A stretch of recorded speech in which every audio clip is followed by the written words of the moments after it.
Hi, everybody, and welcome to the latest episode of the Endless Celts Podcast. My name's Stephen, the host of the Endless Celts Podcast. I'm delighted to be joined by the deadly duo partner, Francis. How are you?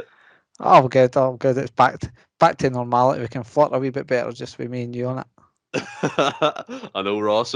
Flea was a crowd, as you said last week. And Anthony was getting in the road last week, wasn't he? So Do you know what I mean? We had to stick it, but it's back to us again. I mean, John couldn't make it. He's lost his voice probably from the celebrations from the Scotland game and the 3-2 victory against Israel, which, funny enough, is what we're going to touch upon first, because as everyone knows, the international break is a bit of a slog for us Celtic fans. There's not really much to talk about. Yes, there's bits and pieces coming out in news and things, but again, we'll crack on with the Scotland game, talk about that for a while, and we'll move on to the latest news coming up to the Motherwell game. So just to talk about, obviously, that victory, I mean, Scott McTominay, Francis getting that goal in the last minute of the game, basically the last kick of the ball, and the ball was floated into the box, and he kind of guided it in from the back post. But what was your take from that game? It was an important victory, nonetheless. it was a massive game because it just really puts the ball in your court, so to speak, for the playoff game.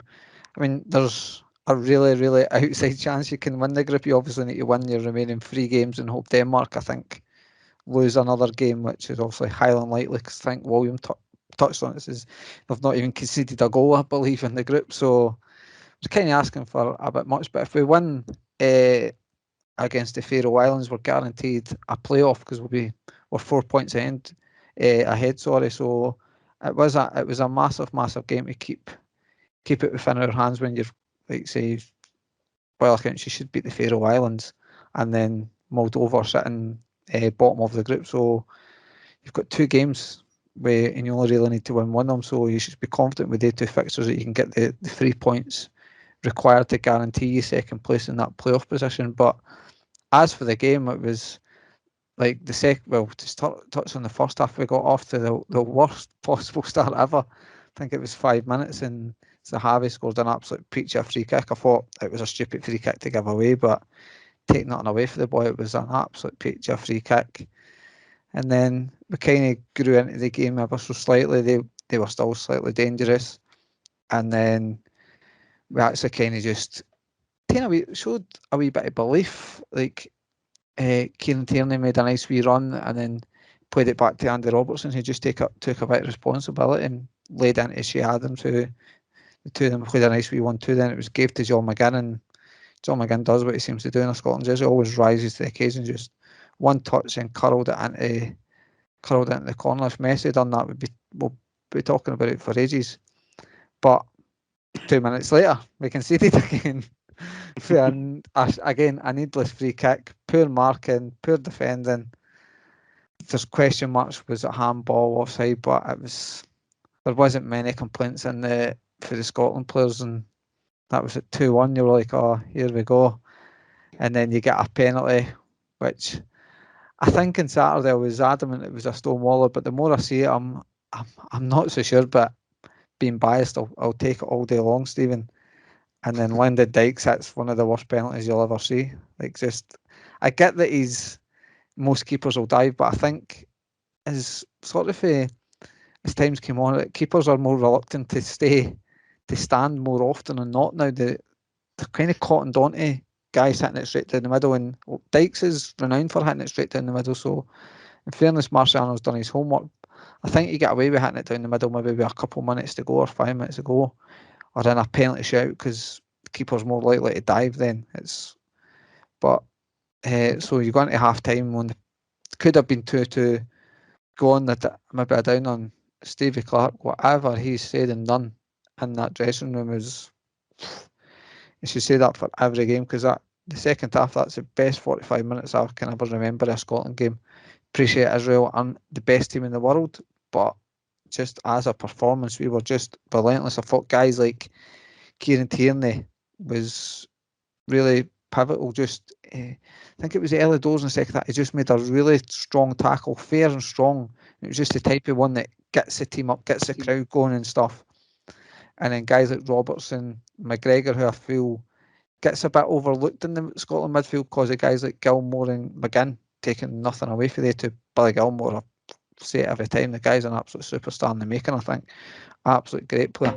McGinn's a great player. I think the fact that McGregor's not playing in the Premiership is going against him a wee bit with Scotland in the sense that it doesn't get the recognition. I thought he dictated a lot of the play, and then obviously Robertson makes that great run down the wide, and then crosses it in, and Dyke scores an absolute picture goal that rightly stood, and then you're creating chances after that. And I think only the McGinn chance was a real clear cut one where it was like we did have plenty of the ball. Dykes had another header, but I can't remember if that was it. I think that, in fact, that was it 2-2. It might have been at 2-2 or still 2-1. He had a great head at the back post. It really should stick it away, but it doesn't. And then we had plenty of the ball. It felt like we were cramped in the Israel half, and they just couldn't get out. And it just felt like he felt like the goal was coming, but equally you're like, we're not really creating anything clear cut. But then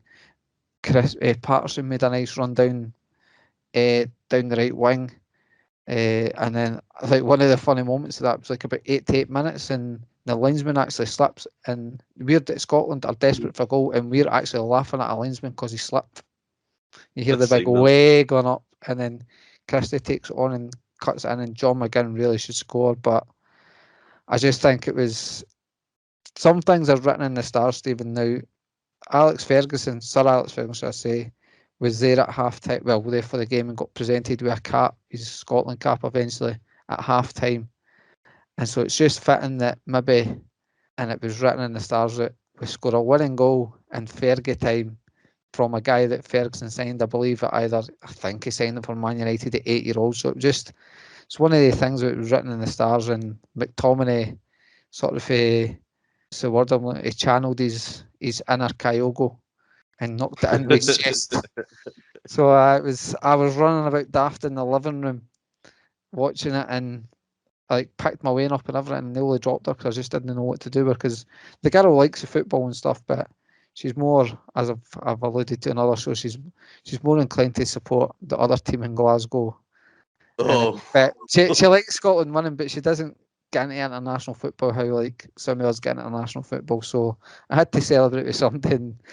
My 3-year-old child was the only person available at the time, Stephen. I just grabbed and ran about the living room with gone mental, just didn't know what to do with her. I was just, I was like trying to chuck her about, and I was like, this is a 3-year-old win, you can't chuck her about. So I nearly dropped my head. The fact that you just said you picked her up and didn't know what to do with her. I know, but it was such a good moment, just to considering the magnitude of it. And then when things kind of settled down, I sort of re-watched the last 5 minutes just to try and embrace the atmosphere, and it sounded really good. I imagine, as we've had chat like ourselves, I've had wee text message with Anthony, and that he said it was absolutely amazing. He was there with the kids, so I'm absolutely buzzing that his 2 kids' first Scotland game, that was the kind of game they got to witness. There was rumours that Anthony was on the pitch at half time doing a wee sing song with the crowd. No doubt. I didn't like him. The poet reading his poems, eh? But, I mean, by all accounts, Scotland done it the Celtic way, made you sweat. And as you rightly alluded to, Fergie time, McTominay, obviously that United connection, it kind of looked like it was written in the stars. But you touched upon something there, now the midfield in terms of McGinn, Gilmore, and McGregor. And you actually made a great point when you say Conor McGregor doesn't get the recognition he deserves because he plays in the SPL and not the Premier League like his counterparts do in midfield. But what I would say to that, I think Conor McGregor really, really like complements Gilmore and McGinn, because McGregor, as we've seen with Celtic, can do the 6 and 8 rules quite comfortably. It gives Gilmore that chance to get forward and make them penetrative passes. And McGinn's just McGinn. Him and his big arse just get everywhere, and he scores that goal that brings Scotland back into the game. But do you think that kind of the three in the midfielders will be mainstays for years to come for Scotland if everything goes to plan? Possibly, but then I feel McTominay looks. McTominay is a great player, and he plays it sort of the holding midfield role for Man United, and I think he looks brilliant when he plays it for Scotland. But the way Steve Clark likes to play. Steve McClaren? I know, that's not even the current England manager. Don't know why I've got that one, but the way Steve Clark likes to play with this sort of five across the back, if you like, where Robertson and Patterson or O'Donnell play like kind of wing backs. McTominay, we can get away with McTominay at centre half because he can bring it out and stuff, and he's got the range of passing, so he kind of suits the system in there. But it's also a wee bit unfair in Grant Hanley because the guy's done nothing wrong in a Scotland jersey of late. He's been one of our better players, so it's a good position to be in for Scotland for a change. But yeah, the midfield, like they three, they really do complement themselves. And I'm not really wanting to sit and slate Brown because we've seen obviously just recently against Celtic that Scott Brown has still got it, but he's still a good player, still a good professional. But I think Callum McGregor suffered with ever so slightly with Scott Brown sort of declining, like just your natural decline when you get to Scott Brown's age, where you've just not got the energy. Your touch maybe isn't as good. Your range of passing isn't as good. You've just not got it to get about the park. And I think Celtic lost a bit in McGregor and having to cover Brown. Whereas when he's playing with Scotland, he's got like guys like McGinn who's just seems to have a bundle of energy and get about the park. And Gilmore who's just, it doesn't matter where you give him the ball. He's always confident. He knows what's happening. You know he's got to take a good touch in. 9 times out of 10 he'll play a good pass, and I think that it suits me. You can see the confidence in McGregor. He's happy to fire passes into these boys in that like a really strong pass that he knows he doesn't need to take a bit of pace off it and stuff. So it's I think I'd be sticking with that midfield three because it seems to have a nice balance to it where although McGregor and Gilmore kind of just sit a wee bit, but it just gives McGregor and Gilmore just kind of sit, and then but McGregor can play the 8. Him and Gilmore can swap and play the 8, and then McGinn he just seems to run a bit. It's almost like he runs a bit aimless, but it's the guy just knows what he's doing. He's got an engine to get up and down that just it makes you sick when you think that could have been at Celtic. I mean, I'm looking for the team, and you look at it: Gordon, Hendry, Tierney, McGinn, McGregor, Robertson all have Celtic connections. Robertson will let go of him as a youngster. McGinn, as you said, missed out on him. Jack Hendry. A lot of these are in hindsight because Jack. Yeah. Let's be honest, Jack Hendry was rotten at Celtic. This was never meant to be for the laddie. Never meant to be. I know I'm struggling with things for talk about during the international break, but that argument's never going to come up again. Jack Hendry in a Celtic shirt. But I mean, as you rightly said, the atmosphere. We spoke to Anthony. He was at the game with his family and stuff, and he said it was fantastic. And I mean, the song of the year has to be that "Yes Sir Egg Boogie," and seeing that come on at full time. And I'm obsessed with Open Goal, and they just recently done the Hydro and sold it out. And you've seen clips of them singing it, and they've kind of carried this anthem. And it seems to be Scotland's national anthem, kind of by de facto now. But see, looking at that, that's the joy Scotland fans deserve, from my point of view. Because for many years, like growing up, and you're watching Scotland teams, I wouldn't say fail, but just be unlucky here and there, and missing that wee bit of quality. But the team at the minute seems that, as you said, there's a nice balance to it. All the players seem to want to be at the camps. There was always previous splits and previous camps go back years with the old firm and stuff like that. And it's the same with England as well, with kind of the Manchester rivalries. But do you think this is kind of the way forward? I mean, the fans are all done together, and I know there was that a whisper about Steve Clark. I mean, there's a wee bit of murmuring saying maybe he should go and stuff like that, but I found that was a bit hasty. But what's your opinion? I think there does seem to be less pullouts and needless friendlies, like your guys from your Celtic and Rangers, and maybe some of your Premiership players don't seem to want to pull out of games now. They all seem to want to play for Scotland, and like a foot bigging up guys like Robertson and that. You've got to look at. You've got to expect like your sort of guys like maybe your Jack Hendrys, even maybe McGregor's and stuff like that. They're maybe looking going, well, this guy playing with Liverpool, won it all at Liverpool, won it, and he's happy to turn out for Scotland. So I want to be part of that. I want to be part of this with this guy and stuff. So guys like him, and even maybe McTominay and McGinn, as much as Celtic and Rangers are maybe bigger clubs than like your Aston Villas and things. But it's guys playing at the top end of the Premiership, like willing to come and play for Scotland, want to play for Scotland, might be helping the squad out as well, because you're getting less pullouts. So just it's a nice position when it seems like a wee sort of a wee purple patch that we're in with players. We just, again, not to slate anybody in the team, if we had somebody like a level like Gareth Bale would be ideal, but like when Gareth Bale first not properly broke through the Wales squad, but maybe 4 or 5 years ago when he was really at his peak, Wales had a pretty decent sort of a midfield and then defence, and they were doing it. We're just shy of a decent striker than we've been really a good international team, but you'd be more confident once you go to get to a tournament and then perform better in that tournament, because like you say, the fans deserve it. They bring an atmosphere to tournament football, like, and it's generally a friendly atmosphere. The majority of them, it's similar like the Irish fans do. When you see most obviously the Republic fans, because they've been at major tournaments in more recent years, but it's the kind of attitude that they've got. The songs and that they sing.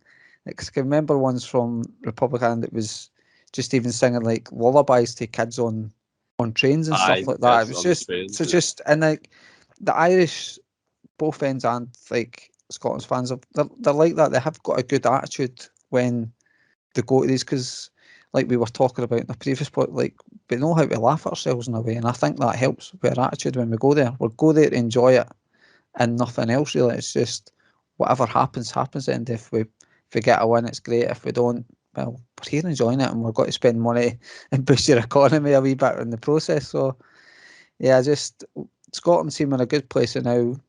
Got good strikers, but we could really be doing with better strikers. But I'm not going to complain, Stephen. We're in a good place. I don't think there's really anything to complain about. Obviously, we can't ignore a great win for Scotland, but we can't ignore the Celtic connection in the Israel team at the moment. And Beaton was playing in a centre half and a back three. He was the middle pivot, and then Adaba was on the bench. And obviously, Israel started real Sahavi with a free kick. I heard that bit in the radio. I think Jack Henry gave the foul away, and led to that goal, and it was a peach by all accounts. But I do want to touch upon Beaton for a second. That centre back thing surrounding him again. Surely, from a Celtic point of view, they should be asking the national team to play him back in the centre midfield positions, because that's where Celtic are deploying him now. That's where Postecoglou knows he's going to play him. And watching him play centre half just shows all his shortcomings. He just looks so. He's not a centre half. Is what I'm trying to say. No. You're watching that game and see if Scotland done it right and pressed him properly. They could have had a field day. Like, 100%. Because I was saying that, I was like, just a straight ball over the top does beat on every time in centre half. And there was one time we got it and Dykes got in behind, had a nice couple of touches and pulled a good save for him, and we never actually exploited that at all. It doesn't need to be a great pass, just something straight over the top and beat on struggling. But to touch on your point, should we be saying Israel? It's in the Israel manager's defence, it's not to do with Celtic where he plays Beaton. I mean, you could level that argument at Steve Clarkson. Well, go and play Scott McTominay at centre midfield. It's what we do with players on international duty is nothing to do with their club players. Equally, when our club play, what we do with a player at club level is nothing to do with internationals. At the end of the day, you've kind of got to be a bit selfish. Like, I don't get why you maybe rest guys. Like, you hear like Solskjaer recently was saying he rested Ronaldo just because he played a few games but it was like before the international break. Just play him, send him on the international scene knackered. Like, I understand what you're saying with Beaton. Like, should we be saying this? But you can't, because as I say, Israel, it's up to them what they do with Beaton when he's on international duty. Equally, when we've got him at club level most of the time, we're not actually normally playing him a lot, so Israel could be looking at that and go and play the guy. So unfortunately you can't dictate what another team does with their player, if you like, Stephen. Oh, I mean, you shot me down there, Francis. Thanks very much. But, I mean, all I was saying, surely the Israel manager can see he's not a centre half. But when I'm not going to go and say how they were maybe short at the back, and Knew that Peter Aye. can fill in there. But look, all in all, fantastic win for Scotland. The Tartan Army were full voice, yes sir. Eigen Boogie, it was fantastic seeing that. Even when the camera was panning through the crowd, young, old kids, they were all singing it, all getting up and dancing. It was fantastic to see. But I mean, it's just a catchy song, eh? It's a catchy song. It's a catchy song. It's stuck in open goal. Simon Berry and all them guys sing it, and it's just mad. It's class to listen to. But one thing I do want to say is, obviously, Israel is Neil Lennon's new favourite team. I don't know if you've seen this, Francis. It's a new favourite country, is it? No, aye. Yeah. So I kind of want to pass on my condolences to him. I'm sure he's got it that Israel lost, and all the kind of affinities that he has towards the Israeli teams in the Israeli league. And Dudan or something, the agent as well that he mentioned. But look, we'll have to touch upon this. Moving back on the club football matters with Celtic, and Neil Lennon again's been out in the press and certain newspapers coming out again. It's like he comes out every other week and saying all these random things, and basically where that Israel chat came from, he kind of followed that up by saying there was players there last season that didn't play when they were fit, claimed to be injured, let the team down, dragged the likes of Cam McGregor and Scott Brown down. There was basically what he was alluding to. They didn't respect what he had to say as a manager, which again we could all see from the outside that there was players that wanted away, and it just begs the question, Francis, is why didn't he then not put them away? Why is he again playing this blame game instead of taking the kind of full responsibility of what was a terrible season? And we keep having to go back to it, but it's the only reason why we go back to it is because Neil Lennon keeps bringing this up. I'm almost feel he's like us with Barkas, where he's went to a deep end, he's had to keep backing him up. How we just kept on him with Barkas, and I think it went too far that we had to stick with it. And he's not taking any responsibility whatsoever. Now there probably is some truth in that maybe some guys didn't. I'm not saying feigned injury, but they'll not be. You hear it all the time, like football players, and they're never 100% fit, but they'll play. Like there's throughout a season, you're lucky if you as a player you're fit. Like even just once, you're never at 100%. So maybe what was happening is guys who normally would have played at 90% fit or 80% fit were like, oh well, no, I'm making it worse than what it was. It maybe was a case of things like that. But then, we don't know who these. If that's true, I believe there will be an element it's true. But you can bet your last dollar that he played these guys again. So if he knew that they were playing, that they weren't playing when fit, but then wanting to play them again, it's like, well, you're making a rod for your own back. They're getting away with it. I feel like if they're willing to just say, oh, I'm not feeling it today, but then next week or a couple of weeks after that, you just shut them straight back in. It's like you can't. You make a rod for your own back. It's guys aren't going to show you any respect if they know they can do what they want, so to speak. So I just don't get these comments for Lennon. I believe like some of the stuff he has come out with, there will be an element of truth in it. He is a proud man, so maybe it's hard for him to accept it, but he had similar situations like this at the end of his sort of first tenure at Celtic. It was things started going wrong and stuff. It's just strange for me. It just keeps piping up. You kind of sort of I wouldn't say forget about him, but you start maybe slightly respecting him a wee bit more, going, oh well, we can respect what Lennon's done for him. Then he pipes up with something else that's digging up last season. You're like, but try to forget about this, mate. And I was doing that, and here you are again bringing it up, and not once again are you even saying 5% of this was me. Like he's never seemed to obtain any of the blame at all at any level.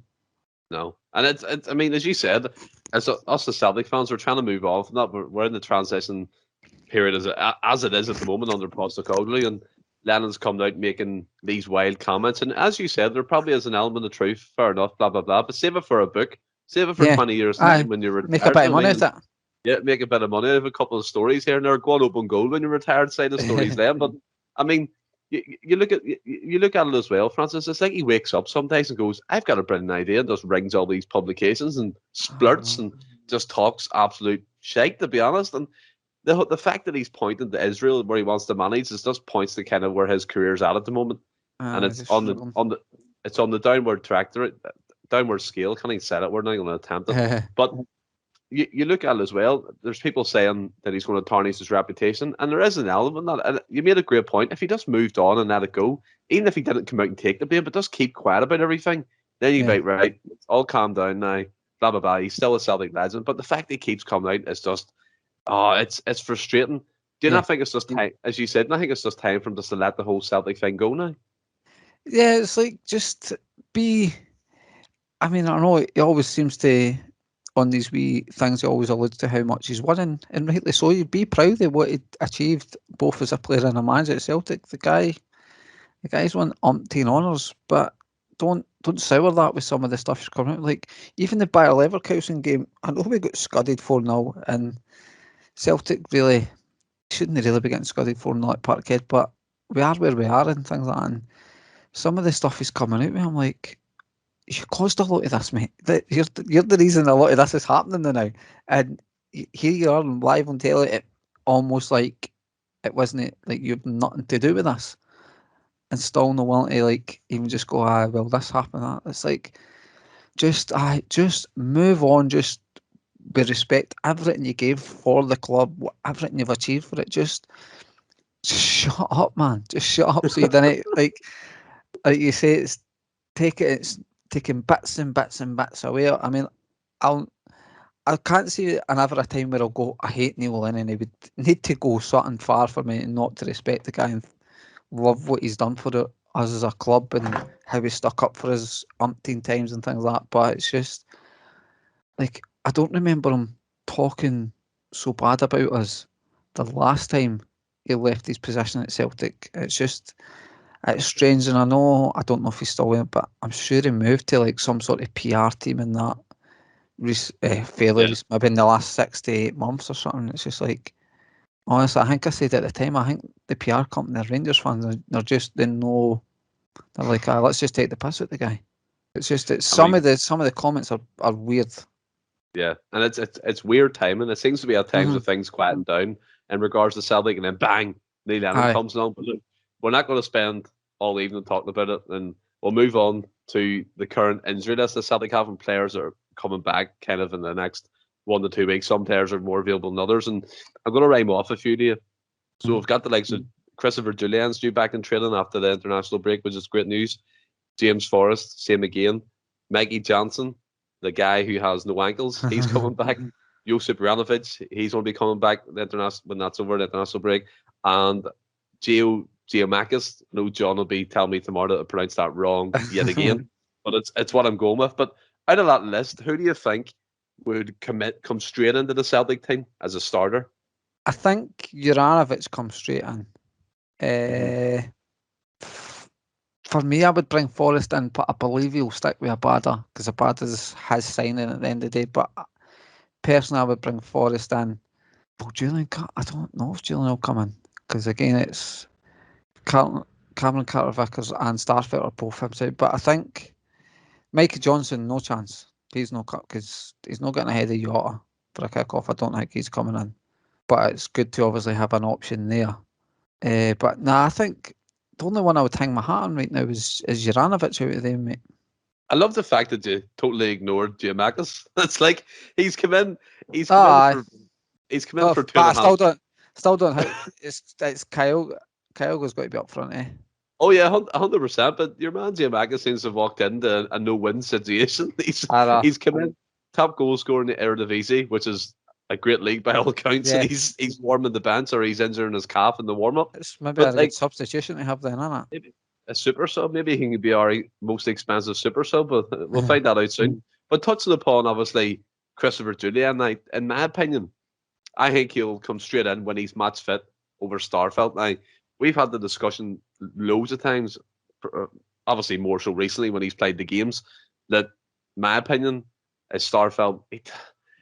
I mean, to be fair to the guy, he's a wee bit more composed than he was at the start, but I still don't think he's quite comfortable with the way Postecoglou wants to play. That whole the high press system. You better stop yawning because you're going to make me yawn. That whole high pressing system, playing the ball out from the back, being comfortable in possession.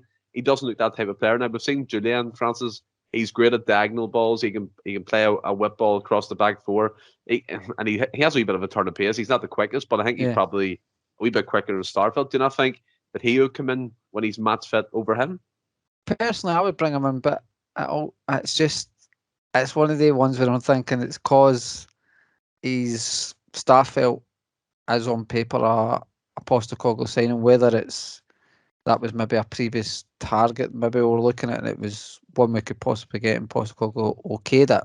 Whether it was Postecoglou personally was asking for this player or not, but just because it's simply like the reported fee was like 4.5 million. I know Julian was 7, but he wasn't bought by Postecoglou, so it's one of the ones. For me, it's if you're trying to get some bargaining power and you're not going to play a £4.5 million guy, you'd be like, well, why am I going to give you more money if you've got a £4.5 million guy you don't trust and stuff? But I would bring him in. Do I think he'll come in? I'm a wee bit unsure than now, Stephen. Just simply for the reasons I think I maybe just been short-sighted, and I'm thinking it maybe benefits Postecoglou in the transfer market. Try to get more from the board if guys like Starfelt work, if that makes sense. Because for me, the jury's still out for him. He seems to be a good instinct defender type thing. If he's not thinking to think about it, he wins a lot of his aerial duels in the box. He's not great. Maybe balls played up to the attacker. He does seem to get a bit tight, but it's something maybe it can be worked on. His passing doesn't seem to be great. So if Postecoglou wants to play that way where it's bringing it out, it probably does suit Julian better, but a little bit me thinks that Starfelt might stay in just so Postecoglou say, look, well, this is a signing that's worked for me and that you can trust me in the market and stuff. So it's maybe stuck between a rock and a hard place for Postecoglou, but it does seem ruthless in the sense that he'll play who he feels better for the team, because you look at Welsh, who we've all said has done no wrong, but he's not been bombed out the team, but he's not really getting a chance, if you like. So and maybe Starfelt will end up that being the guy that gets bombed out as well. And it could be good for Starfelt if he gets dropped out the team and Julian comes in and starts performing, then Starfelt maybe needs to look and go, right, I really need to up it here if I want to make it work. So it's good to get guys back, because it should give you good problems. Yeah, obviously, competition for places is healthy within the team. Yeah, and you need that. And you make a great point in terms of Starfelt if he drops out just for a couple of games here and there, just to obviously regain his confidence again. I'm not saying by all means he's a bad player. I give him praise in the previous podcast where he's coming on the game, but I still have my beliefs that he's not really comfortable playing that and system. I think my personal belief is Christopher Julian will be, but you touched upon Josip Juranovic coming straight back in a right back now. Anthony Ralston has been a mainstay there basically all season, all through pre-season. But in the last couple of games, I think he's kind of reverting back to type, reverting back to the way he was, not kind of trying to kind of pigeonhole him or anything, but I think he's shown that standard where a lot of Celtic fans, when he signed that contract, that extension, were shocked and were like, why is he getting that? I think that's back to that phase for me anyway, because the lack of quality, that inverted fullback position that Postecoglou likes to play again, it's all to do with his style. I don't think it's suited to him coming into the middle of the park. And I've watched a lot of clips of Juranovic, albeit on YouTube. He seems to like doing that position. He scored a wonder goaler on his last game for Legia Warsaw, and I think that's why Postecoglou probably pressed the button, because he's comfortable in them infield positions. Do you think that it's a case of Ralston being backup or even being totally bombed out and third choice again if we get another right back in January? Well, obviously, if you get another right back, you would believe that Ralston's got to go down to third choice, but I don't think he'll be bombed out, Stephen, simply because he's performed on the main really well for us.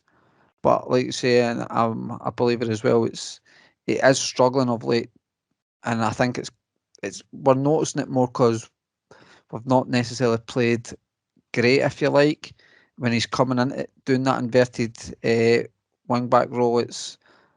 He sees lack of quality on the ball. I'm not saying he's rotten on the ball, but you just see he's not confident. It's not something he's comfy doing. He maybe could eventually get that coached because he's still young enough to get it coached into him.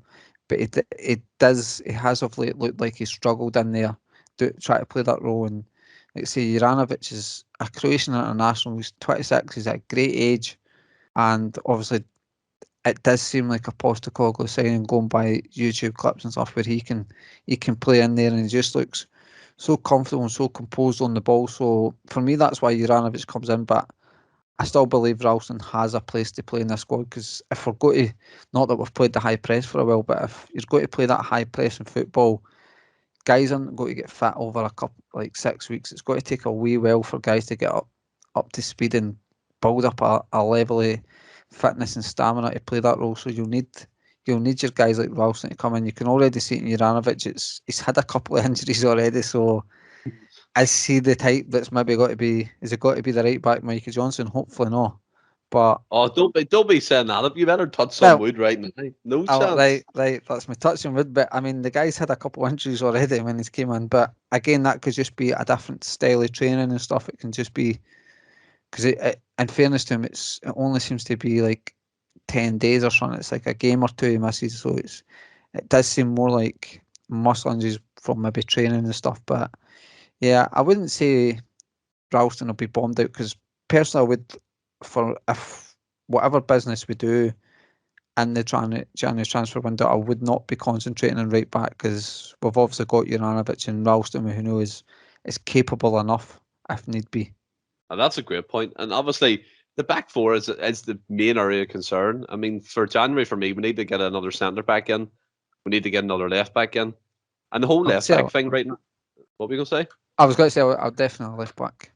Yeah, that's what I was actually going to ask you about next. Now, that's a position. I mean, Montgomery's played there. Taylor's injured. Liam Scales has come in from Shamrock Rovers. Hasn't really got a look in, but he's been selected for the Irish national team. Obviously, due to injuries in the Ireland squad, but he's still being called up. Do you think maybe Fir Park's a great opportunity to throw Liam Scales in at left back and see what he can do? Yeah, potentially, Stephen, that is. But again, I suppose it kind of goes back to sort of a similar argument we have with Montgomery, with Ralston. Like, Montgomery hasn't really done much wrong in there, but I don't think he's comfortable playing this sort of a inverted fullback role. But again, he's a young boy. It can be coached into him. But I actually think he's better further up the park. Like he's really good going forward. He seems fairly confident and stuff when he's further up the park as opposed to defending. So I would like to see Scales coming in, but because is he 23, so he's a decent enough age, still young, and like say, he is a centre half. But I think I said in a previous podcast, it was actually one of the Axom bulletins, I think it was, where Colin Watkin had done a wee sort of thing on him. He was saying that he's seen some of the like sort of League Ireland football, and he did play sort of on the left hand side of a back three, so he might be suited to the inverted fullback because he'll be comfy enough coming in the park. So I would like to see Skills just to see what he's got. Obviously, he came on a few weeks back, and boy looks a tall, strong boy, and like composed enough on the ball. But it just I didn't get this argument about like with Postecoglou. Like Celtic seem to have a habit of doing this. It's not just Postecoglou, but we seem to sign players and they're never quite ready. Like we signed Giakoumakis, he's not quite ready yet. Scales had been playing in the Europa League qualifiers, he's not quite ready yet. And you're like, what's he not quite ready yet for? He's clearly fit. He's been playing football, but he's just not ready yet. It's like when you buy bananas, you have to wait on them ripen. I know. It's weird. It's weird. I mean, by all accounts, Giakoumakis didn't have a pre-season, I think, but guys like Scales, it's like, he's not ready yet. Like, how's he not ready yet? The guy's played about 8 or 9 games this season already. There's a couple million quid. Oh, and the chairman's sitting back. He's not ready. That's all right. Don't worry about it. We'll take it. We'll take it. It's weird. So I would like to see Scales coming in just to see what he's got about him. Yeah, I mean, by all accounts over here, obviously in Ireland and things like that, the people are bumming them up to the highest. There's a lot of hype around Liam Scales, and watching them in the Europa League, some clips that Shamrock Rovers have actually put on their Twitter feeds and stuff. He scored some goals, some cracking headers, and I think he scored a free kick as well at one point. So he has a bit of skill about him as well, a bit of a touch, a bit of a pass. Yeah. And as you said, he's physically strong and he's quick. He seems a lanky guy with a bit like Tom Rodgers that way. It's a stride. Yeah. He just strides along the park. But I mean, again, as you said, Celtic have this habit of signing players that take about 8 months to come into the team because they're not ready. I mean, imagine getting paid 2 or 3 grand a week for not being ready. I'd go. I'd be there tomorrow, no problem. Exactly. Get me there. I'll be there in a taxi. But it's like, I think for me, looking ahead to this, the game against Motherwell, it is a crucial game, yes. But are you really losing much difference with Montgomery and Scales? Probably both similar types of players and what they can produce on the left-hand side. I think it's just, for me, I would put Liam Scales in, I put Juranovic back in, and then if you look at Carter Vickers as a Starfield, that's your kind of first choice back four, kind of there and ready to see what they can do against Motherwell, if they're all fit, obviously. And looking ahead to the game, I think it's a Saturday game, isn't it? Yeah, I think it is a fair mark. So, yeah, that's different from a Sunday. Probably be better. But what's your overriding feeling going into it? I mean, looking at the team, all the guys in international duty still have to play one more match. And I think Rogic and Kyogo are playing against each other tomorrow, which will be Tuesday when this podcast goes out. So fingers crossed that they don't pick up an injury. I know Scotland have to play again. Israel have to play again. So there's a couple of Celtic footballers playing. But if all being well, get into the game, what would be your kind of look for the team? We talked about Scales there, but would there any more surprises you would throw in or even consider throwing in? Well, I would consider throwing in Scales just to see if, because like I say, I don't think you're losing too much between him and Montgomery. I would say maybe more defensively, you would be more assured with Scales in there. You maybe lose a wee bit going forward from having Scales in there, simply only basing that on what I've seen of Montgomery going forward. But I think that would be the only surprise. I mean, Juranovic maybe going in just, I don't know if that would be a surprise if he's fit, just playing, but I would play him if he's fit. But I don't think there'll be any. The only major surprise I would see is a Scales at left back, I guess. Or what about, now this is obviously, this is going to be a screwball to some people, but for me anyway, what about a 4-4-2? What about Giamakis and Kyogo up front together, playing, just for example, McGregor and McCarthy in the middle with Jota and Abada on the wing? Would that not be appealing? It would be appealing, but I feel Postecoglou's got it. It's his way he wants to play, is this 4-3-3. I'm not saying it's that way or no way, but it seems that's his more favoured sort of position, because you even see it against Hearts, he put Aberdeen, he put Kyogo out left to bring Ayeti on and stuff. So I don't see him going to a 4-4-2, Stephen. Just especially not to start a game anyway. I don't see him doing that to start a game. I think he's got to stick with the 4-3-3 and just try and drill this system into the players, get them confident and comfortable playing that way, and then maybe say but also within a game, he might need to change it to a 4-4-2, 4-4-2, or a 4-5-1 and things like that, or the 4-2-3-1 if you like. So I would be surprised if it goes 4-4-2, Stephen. But that sort of lineup, I wouldn't be against it. Just going the proper old school with the big man and the wee man up front type idea. Bit of Fennegar Hesling and Scott McDonald. I wouldn't be against it, Stephen. But I would be surprised with that.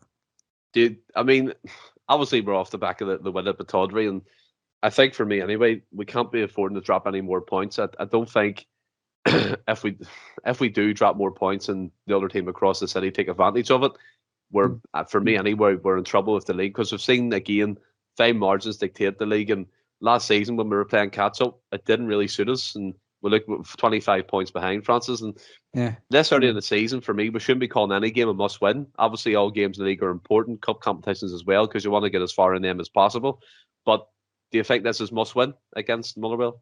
Yeah, I think every game is must win, isn't it, Stephen? But it's just the reason why I'm saying that, obviously, this early in the season, we're behind 6 points. No, I'm agreeing with you. It's like on even normal situations, Celtic, it's every game you've got to win every game at Celtic. It's just the nature of the beast, if you like. But I think, given the position we're in, 6 points behind, I think you've just got to keep winning your games now and just put whatever pressure you can on the team across the city.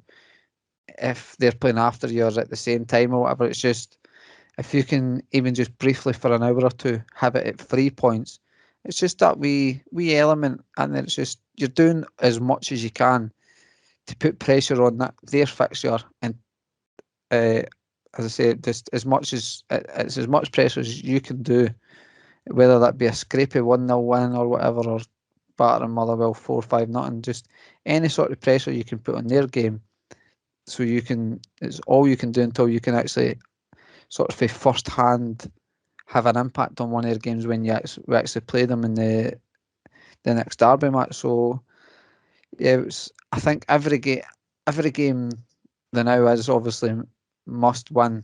As stupid as that sounds, obviously every game must win, but yeah, I think obviously when you're playing catch up, and especially if you're playing before your rivals, you've just got to do what you can to actually put pressure on that tie.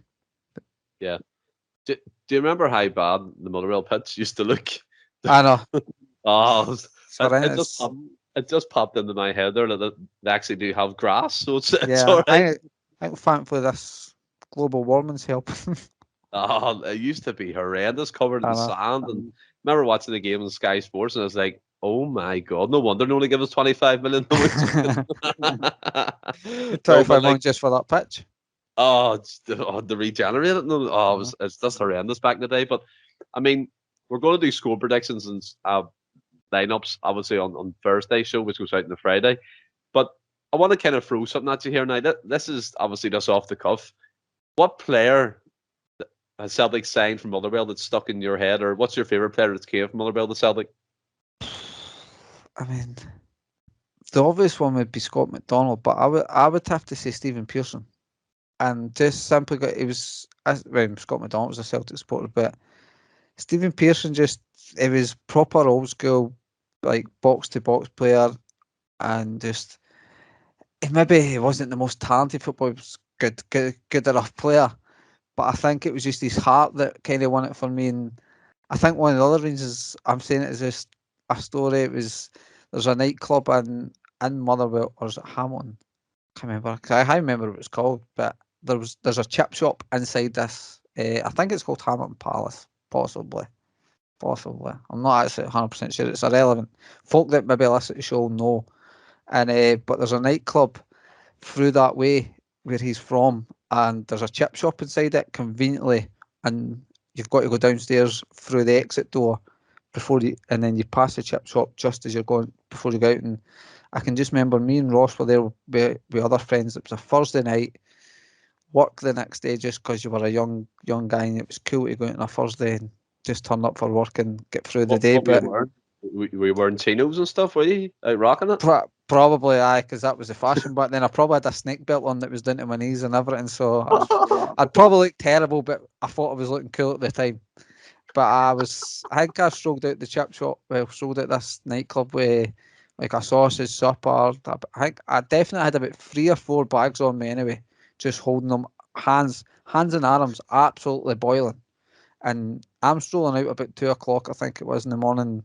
Stephen Pearson strolling in with him and a couple of his friends, and I'm like, just try to pitch it. This is not great for audio right now, what I'm trying to do, but I'm standing, hands boiling, like burning myself with this chip, and I just thought, like, drunk, 21, 22-year-old or something, maybe at the time, and that thinking cool as anything. I just go, Piero, and I'm like, I just see now thinking about it, I'm like, what was I doing? What did he say to you? You know, but you'd be surprised, Stephen. He said nothing. He said nothing to me, and I'm not surprised. I would have, if I was him, I'd have been like, who's this walloper? What a weapon this guy is. Oh no. You're a shambles. I don't know. In my head, I've Ross pictured that he's wearing an elf costume. He probably wishes he was, because that would be like, I would still be more embarrassing if he was wearing an elf costume. I'd have still been the most embarrassing guy that night after what I'd done to Stephen Pearson. Like, I didn't even take quiet. I actually shouted it, and I'm like, what? Like, see, for like a couple of days, I'm like, I thought I was cool as anything doing it. But see, after that, you're like, what was that doing? Tell you what, the chap, he was brilliant. Chap, it was absolutely awesome. You're horrendous. Oh no. But, I mean, people are probably wondering why I'm laughing so much, but I think people seen Ross in real life. This is the guy who still gets his height requirements wrong for going on roller coasters. No. No. Oh god, that story was top notch. Well done, man. But I mean, for me, like as you said, the obvious one's Skippy, and obviously he came in the kind of the bad foot. Yeah. Helicopter Sunday, blah blah blah, or what do we name 2 goals? I remember that day. Me and my grandmother were watching the game. My grandmother walks up and punches a hole in his door. It's like, oh my god! That game cost me £100. Like it was a boy from I would work in that we used to bet £100 on the league, and that game cost me £100. And being the bitter guy that I'm on and how I took it so well, I actually went into my bank and got £100 in 1 pences and handed them it in 1 pences. I was raging. Oh my god! So I used to work in the Celtic shop in town, right? We done the Secret Santa. No, you obviously don't know what people are getting you. So my infinite wisdom, I went to the calendar shop and bought a Rangers calendar. I brought it into work and I had to give it to the manager and talk about the most overreaction I've ever seen in my life. He ripped it up in front of me. But here, the Scott McDonald, I mean, he came in and he obviously took away to win over some Celtic fans for his antics the previous season, but the guy was a goal scorer. And at the end of the day, a striker has to score them goals. And him and Hesselink, whether it be Samras come in as well at one point when Skippy was still there, and they all had a fantastic partnership together, and it worked. And he scored vital goals in European football. I mean, the one that stands out the most is the AC Milan goal. Dida, how good was he after that? I mean, if you've seen someone going for a dive in a big swimming pool, that was a gold medal, wasn't it? All day. By the way, was that you? Because see from behind when he's running, it looks like funny enough, I'm at the other end of the park for that. I was at that. I had my season ticket at that point as well, so I was at the other end of the ground for then. So we didn't really have a clue because obviously we were celebrating, and me and Ross, my sister, and that. So we didn't have a clue what had really happened there. But see, when you see the videos and you actually see Dida chase him for about 3 yards and go, oh, it got stretchered off too. I know he did. He actually got stretchered off that game. God! He actually ran after the guy for about 2 seconds and went in a dive. But I mean, fair play to Dida. He followed it through and got stretchered off and everything. That, I mean, that's commitment to it. I don't know what he was thinking because no one actually seen it happening until he like he could have just carried on with normal. The fan didn't even connect with him either. But obviously, we're not condoning fans going on the pitch before people say anything about that. But I mean, again, Skippy is used. One thing about Pearson, he had a good engine. He always was good. He was good for a goal. And as you said, he was strolling into a nightclub at 2 o'clock, and I was strolling out with a chippy. About 3 chippies. And Ross is there in his elf costume. He's gonna kill me when this goes out. He was a bit in an elf costume. He's gonna rip me a new one. But like, I mean, Pearson, he left us to go to Derby, didn't he? And I think he still did a good job down in England. But I mean, Scott McDonald was a player. Scott McDonald was fantastic. His goal scoring for Celtic speaks for itself. To I mean, a bit like Gary Hooper, wasn't he? A bit like kind of. He scored big goals. Yeah, scored big goals as well. Maybe as we alluded to, Giamakis can elude some of them. Yeah. Guys like Skippy or Gary Hooper and them have got a strike on their hands. Fingers crossed. To help Kyogo. But Francis, that brings us to the end of the show and the end of the Deadly Duo part 400. Yeah, it's been good. It's been good just being with you, eh? I know, man. Are you down the hotel? Are you working? No, I'm actually heading down to London in the morning. First thing in the morning, mate. I'm in the house today. You've got the life of it. You got the life of it. I'll swap anybody. Driving to London's horrendous, mate. No, it's not. Stuck in a hotel room yourself. It's horrendous. You can go in all them chippies and still charge certain pure. That's fantastic. But to you guys listening, I hope you enjoyed this one. We certainly have. And stay well. Keep safe. Hail, hail.